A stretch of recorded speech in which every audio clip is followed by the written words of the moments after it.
Hello everyone, my name is Makbule Çelen. I am a third year student in Food Engineering Department. Today I will talk about the novel No-No Boy, which is written by John Okada. First of all, I want to share the outline of my presentation with you. I will start with giving some information about John Okada's life. Right after that, I will give you some background information in order to fully understand the novel, the environment, the situation at the time No-No Boy takes place. And then I will talk about the characters and the story.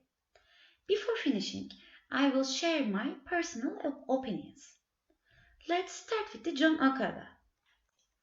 He is a second generation Japanese American novelist, and actually he has just one novel, which is No-No Boy. He born in Seattle in 1923. During the Pearl Harbor attack, he was a student in University of Washington. After Pearl Harbor, he and his family interned at Minidoka War Relocation Center in 1942, and his education interrupted. After that, he was taken out to camp and entered the U.S. Army Air Forces. He served as Japanese translator against his own nationality, Japan.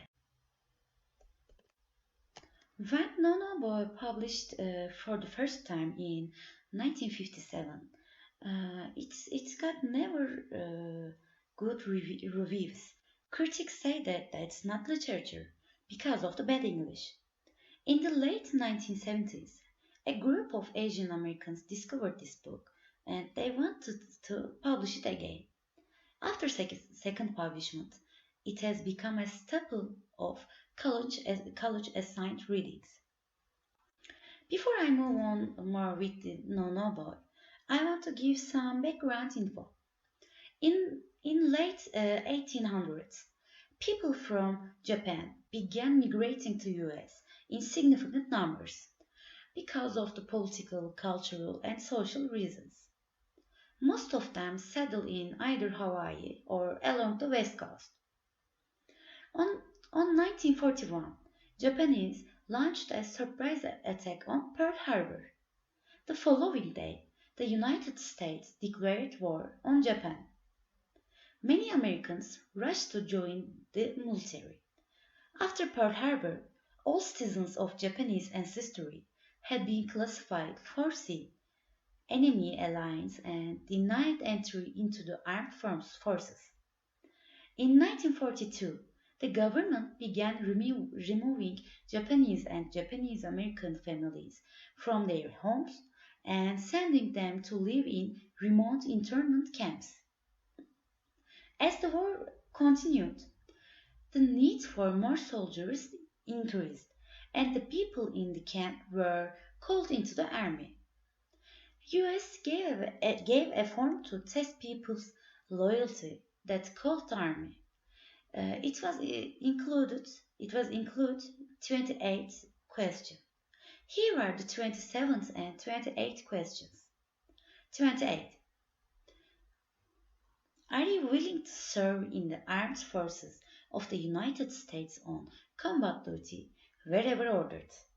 And 28th question is, will you swear unqualified allegiance to the United States of America and faithfully defend to the United States from any or all attack by foreign or domestic forces, and forswear any form of alliance or obedience to the Japanese emperor or any other foreign government, power, or organization? This is where the title of the book No-No Boy comes from.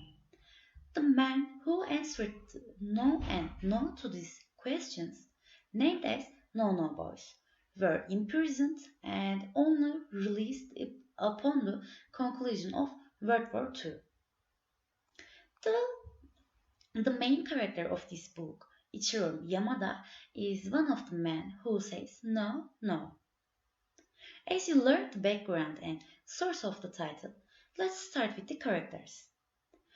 Ichiro Yamada is the main character, He's a no-no boy and a second-generation Japanese-American man. Before the war, he was a student at engineering faculty. Mr. and Mrs. Yamada, parents of the Ichiro. They have a grocery store where they work and live. Taro Yamada is the brother of Ichiro's. Kenny Kanno is a veteran and an old friend of Ichiro's. The two reconnect after Ichiro is released from prison and spend several days together. Freddy Akimoto is also an old friend and also a no-no boy. Emi is a Japanese American woman. They met thanks to Kenji after Ichiro released. The novel opens as Ichiro returns home to Seattle.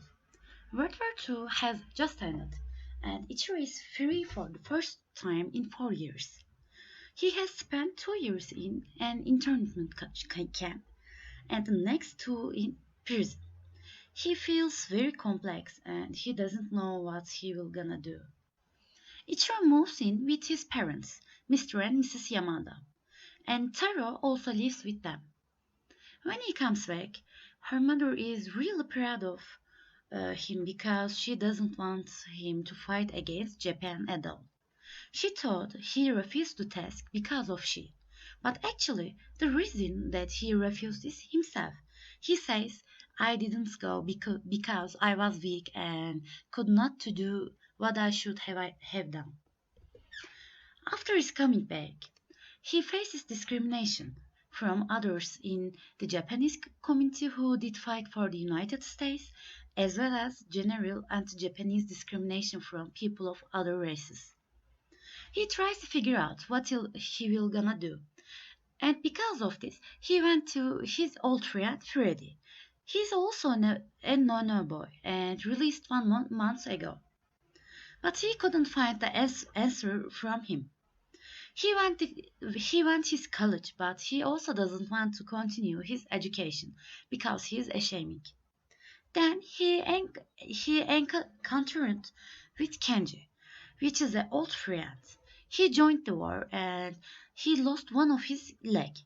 Kenji's leg has remained infected even after amputation, and he believes he only has a few years to live. When Ichiro said he's a no-no boy to Kenji, he doesn't react in a bad way, and they start to spend time together. Kenji takes Ichiro to meet his friend Emi, a young woman whose husband is overseas and has refused to come home. Ichiro and Emi sleep together, and in the morning Emi argues with Ichiro that his life isn't over. There is a potential for happiness in the future.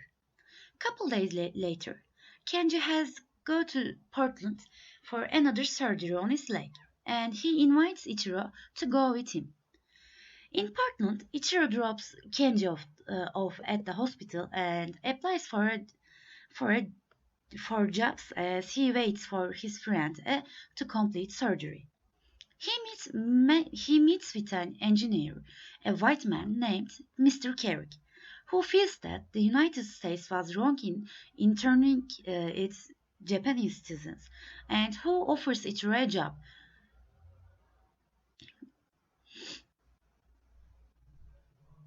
Kenji feels happy to see that there are people in the world free from prejudice.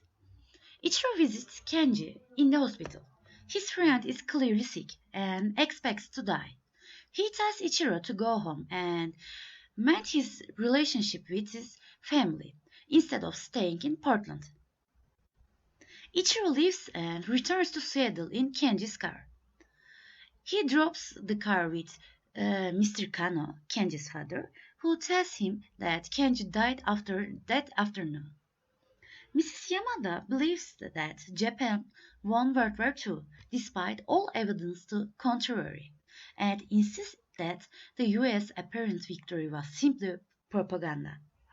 Ichiro and Mr. Yamada have done their best to convince her otherwise, and finally, before Ichiro leaves for Portland, they seem to have a breakthrough.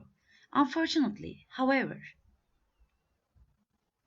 The breakthrough completely destroys Mrs. Yamada, and when Ichiro returns home, one day he finds that his mother, desperately unhappy in America and unable to return to Japan, kills herself.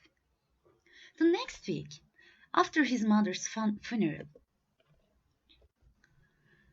Ichiro begins to look for work in Seattle. He meets with Gary, thanks to Friday. Gary is also a no-no boy who now works at the Christian Rehabilitation Center. He paints for a living. Gary believes that imprisonment saved his life and helped clarify his purpose. Although Ichiro did not feel the same way, he is inspired by how contented Gary seems to be. In the evening, Ichiro goes out with his friend Freddy, one final time. Freddy involved in a fight, and while he is trying to escape, he had a car accident and he died. The novel ends with the words, "He walked along, thinking, searching, and probing, and in the darkness of the LA, of the community, that was a tiny bit of America.